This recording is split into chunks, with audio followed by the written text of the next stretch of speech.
Chapter 1. My name is Alex Peterson, and I'm 24 years old.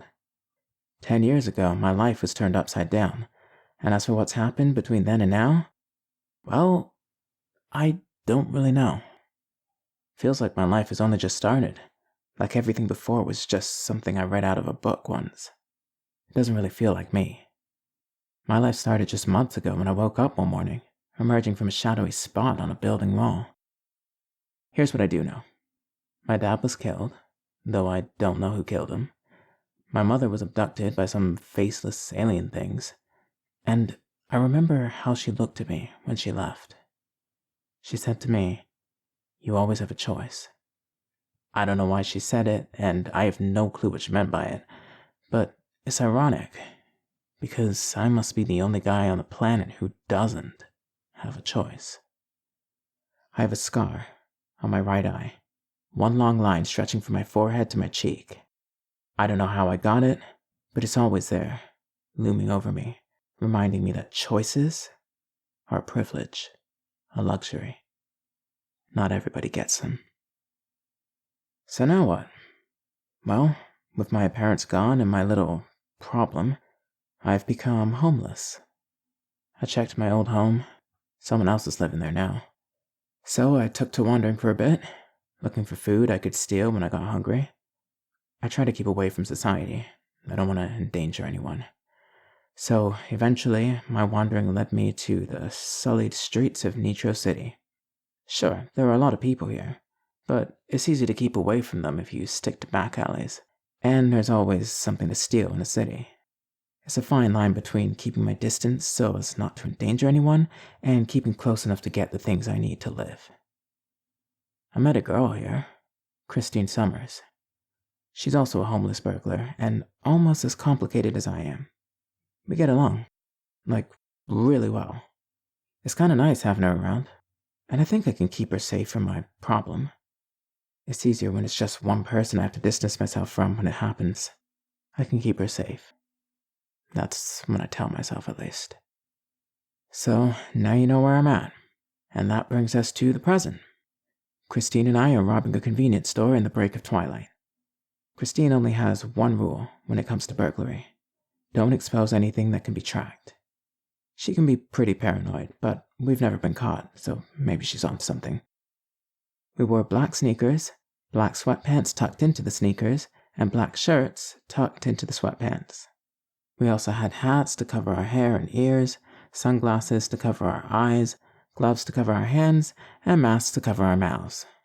And if that weren't already an insane number of precautions, we also wore black hoodies with the hoods pulled over our heads to cover our necks, and cement the possibility of getting heat stroke.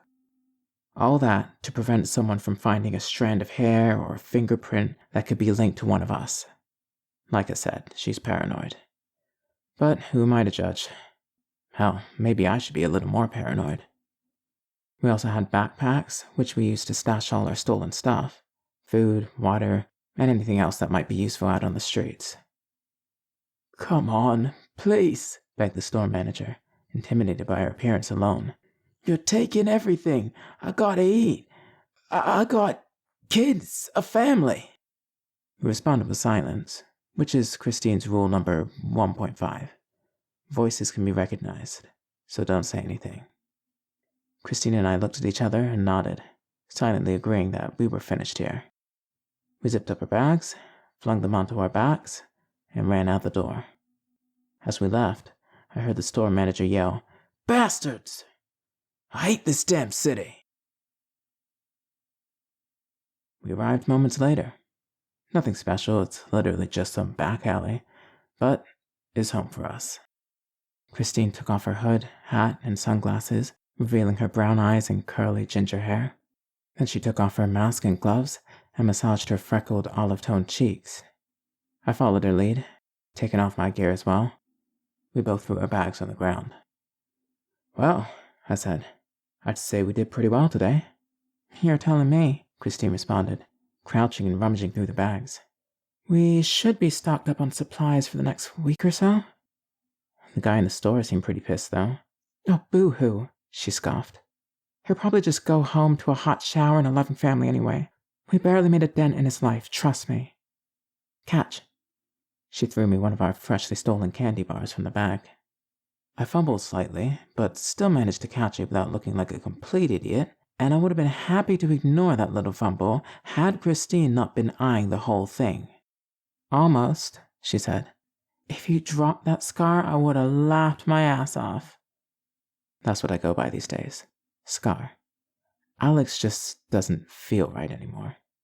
She does know my old name, though. After pulling out a box of crackers from the bag, Christine approached me. Must your amusement always come at my expense? I complained. Afraid so. She kissed me, held it for a bit, then sat with her back against the building wall and ate her crackers. She kisses me often, but she doesn't do labels, so we're strictly not dating. Of course, I'm the complete opposite. I like to know where I'm at with people. Do I dare bring this up to her again? I might try to dance around it a bit. I've got time to kill. I sat down next to her. She tilted the box of crackers to me, offering me some, but I declined and started on my candy bar. Remember when we first met? I said. She rolled her eyes. Here we go again. You don't even know what I'm going to say. Oh, yes, I do. You're going to give me some bullshit about how non-committal I am and how you like to know where you're at with people. God, she knows me too well. I don't see why that's so wrong. We're not normal people, Scar. We're homeless burglars. That's a spontaneous life, and maybe I like the spontaneity. Besides, don't pretend you don't like when we kiss. Oh, no, I do. I just like it to make sense as well. This has been from day one. You act like people don't kiss when they first meet. I stared at her blankly. They don't. They do in Italy. Okay, A, that's on the cheeks, and I'm pretty sure that's an air kiss. And B, you're not Italian. I could be. My drunk-ass mother was white, so you never know. It's not my fault I don't know where she's from. Well, judging from the color of your hair, you probably have Celtic ancestry. Wow, that's a stereotype. She feigned offense. No, a stereotype would be if I said your mom is Irish because she has a drinking problem. This is a likelihood. When did you become a genealogist? I feel like we're getting off topic here. She sighed. Caught that, did you? Look, you and I have been running for what seems like a long time. I ran away from home years ago because I knew that anything was better than staying in that house with my mom. And your parents died. Actually, only my dad died. My mom was abducted. If you say so. She never believed that, and I guess I couldn't blame her. You really had to have been there. And on top of that, she continued, there's also your other problem. You and I aren't made for societal rules. We're outcasts. We live by our own rules. And those rules have to be confusing? She kissed my cheek. Only if you make it confusing. I decided to give up the lost cause. Maybe she was right. Maybe I was just too concerned with structure. She ran her thumb over my scar for a second, and her face fell. It's been a while. It's random, I said robotically. Still, I can't help but think. What? That it won't happen again? I was getting a bit snappy. She stared at me. That it might happen soon. I looked away from her. It's getting dark. She understood my meaning. Right. You know what that means. She got a lighter from her backpack. Time to light some trash. The chilly, nighttime air turned into a warm breeze as it passed through the fire we made from lit garbage. Christine and I sat close to it, and she showed me a map of Neetro City, pointing out where we were and where we needed to go. Okay, I'm thinking we head here. She pointed at a location on the map. There should be a drugstore in the area, and we need soap for showers. We also need water for showers, I pointed out. I'm sure we can find a pond to splash around in the middle of the city? Hate to break it to you, but I'm sure any pond we find here will be full of bird crap. She nudged me. Don't be such a princess. If worst comes to worst, we can always just use someone else's shower. I'm an excellent lockpicker. True, I agreed. Oh, and we need new masks. The ones we have are getting kind of funky. I eyed the map. This drugstore is pretty far away, though. Right.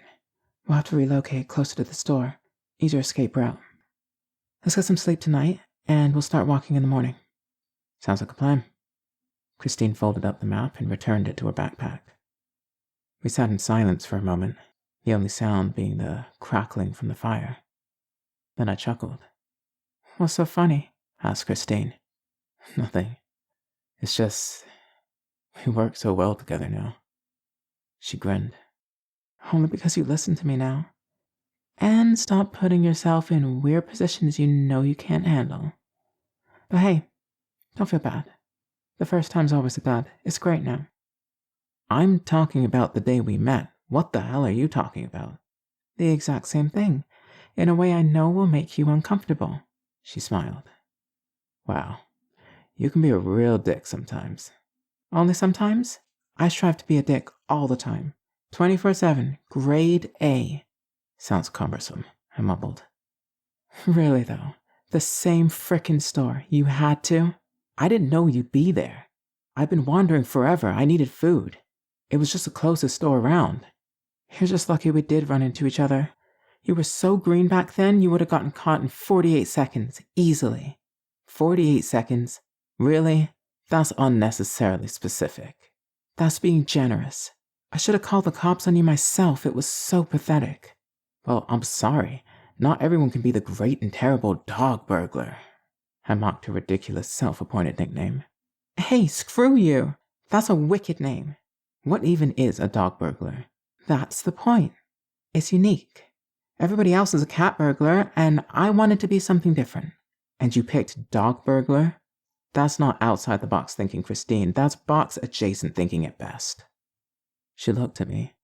Remind me, what was your nickname again? Remind me, I retorted. Who gave me that nickname in the first place? That was when I accomplished the oh-so-difficult feat of shutting her up for a few seconds. That's right, ladies and gentlemen, Scar, from the mind that brought you dog burglar. She stared at me blankly. You feel good now? Feel like a big man? Yeah, actually, I'm pretty pleased with myself. She yawned. Well, I need some sleep. Enjoy the wind, dickhead. She pulled her hood over her head for warmth. Good night, puppy. She jammed her elbow into my side. Ow! Okay, I take it back. You shouldn't have pushed your luck. I know. Foolish idea. She smiled. Night, you. I pulled my hood over my head as well, and we both drifted to sleep.